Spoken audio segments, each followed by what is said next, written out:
আমি চলে এসেছি ওয়েস্ট বেঙ্গলের নদিয়া জেলার ফুলিয়া বিহারিয়া মঠ পাড়া, একদম টুরিস্ট স্পট।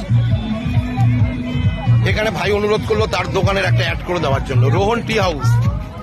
এখানে সবাই যেমন ভিডিও করতে আসে সেরকম এই দিদি ভাই এবং এই ভাই দোকান দিয়েছে কিছু পয়সা রোজগারের জন্য। খুব সুন্দর চা এবং ডিম টোস্ট সবকিছু পাওয়া যায়। চা পাতালায় আসতেই হবে।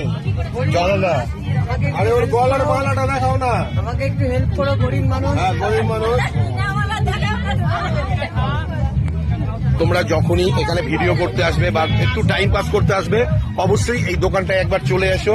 রিজনেবল দামে খুব সুন্দর সুন্দর খাবার আছে। আমি তো কোনোদিন চা খাই না, তাও চা খেলাম, এখন ডিম টোস্ট খাবো, তারপর বাড়ি চলে যাবো। বলো, আর তোমার দোকানের নাম কি? তুমি একটু অনুরোধ করো পাবলিককে যারা আসবে।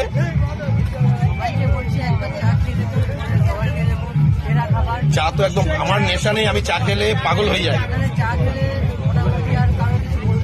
আসতেই হবে। চায়ের দাম একদম রিজনেবল দাম, সবাই চলে এসো, কিন্তু বাকি দেওয়া যাবে না। সবার শুভকামনায় আমি ফুলিয়ার বাদল, ফুলিয়ার চাপাতলা মঠ পাড়া বিহারিয়া মঠ। আমার এখানে অনেক ভিডিও শুট হয়েছে, ফার্স্ট ক্লাস, এই যে নায়িকা।